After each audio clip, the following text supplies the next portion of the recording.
गलियों की भूल भुलैया और पान ठंडाई की खुशबू वाली काशी में गिरजाघर चौराहे से कुछ ही दूरी पर एक ऐसा घर है जहां चहलकदमी करती है मौत।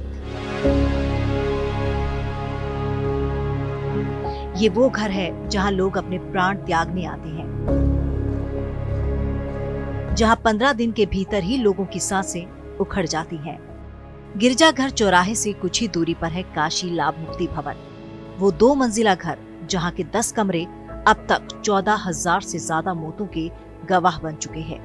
कई बार तो ऐसा भी हुआ है कि घर के कंपाउंड में आते आते ही किसी ने अपनी देह छोड़ दी।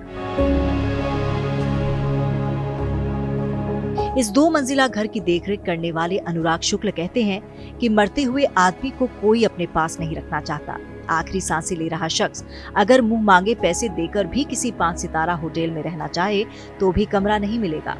लेकिन काशी में मोक्ष की तलाश में आए ऐसे ही लोगों का घर ये मुक्ति भवन है, जहां अब तक 14,878 लोग अपने आखिरी वक्त में आए और इस भवन में ही अंतिम सांस ली, और ये सिलसिला अब भी जारी है।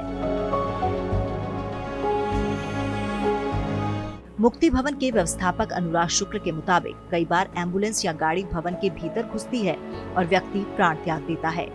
वहीं कई बार ऐसे लोग भी मोक्ष की तलाश में आते हैं जो रात रात भर दर्द से बेहाल रहते हैं, लेकिन अपना शरीर नहीं छोड़ पाते। ऐसे में उनको अफसोस लेकर लौटना पड़ता है। दरअसल इस भवन का नियम है कि यहाँ किसी भी व्यक्ति को केवल 15 दिनों के लिए ही कमरा मिलता है। 15 दिनों में अगर उसकी मौत नहीं होती तो उसे कमरा छोड़ना पड़ता है। कभी ऐसा भी होता है कि व्यक्ति की गंभीर हालत देखकर 15 दिनों की मियाद बढ़ा दी जाती है। ये वो लोग होते हैं जिन्हें डॉक्टर जवाब दे चुके होते हैं, जिनका शरीर धीरे धीरे काम करना बंद कर रहा होता है और जिनकी आंखों में मौत का इंतजार हो रहा होता है। ठीक ठाक सेहत वाले व्यक्ति को कमरा नहीं दिया जाता, ना ही किसी ऐसे व्यक्ति को जो अकेला आया हो। मोक्ष प्राप्त करने वाले जब यहाँ पर आते हैं, मोक्षार्थी और उनके परिजनों को हमारे यहाँ जो 10 कमरे उपलब्ध है उसमें से एक कमरा दिया जाता है। उस कमरे में हमारे यहाँ 2 चौकी हैं, पंखे हैं, बल्ब हैं, लाइट हैं, सारी व्यवस्थाएं उपलब्ध हैं। हम उन मोक्षार्थियों को और उनके परिजनों को उस कमरे में रहने के दौरान बर्तन की सुविधा देते हैं, जिससे कि वो भोजन वगैरह बना करके अपने मोक्षार्थी और अपने को खा पी सकें। और साथ ही साथ हम यह व्यवस्था देते हैं कि हमारे जो पुजारी हैं उस मोक्षार्थ के कमरे में जाकर के भगवद रामायण गीता के पाठ, उपनिषद के पाठ एवं आरती वगैरह ले जा करके दिखाते हैं, जिससे कि उनका जो वातावरण है अंतिम समय में वह बहुत ही सुखमय और शांतिमय रहे और उनको मोक्ष की प्राप्ति हो।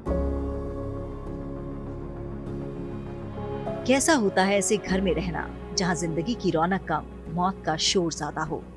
लेकिन कहते हैं ना कि काशी जगह ही ऐसी है जहाँ मौत से आप ऐसे मिलते हैं मानो दोस्त से मिल रहे हों। धौल धप्पा होगा, थोड़ी गपशप होगी और फिर वो आपका हाथ पकड़कर ले जाएगी।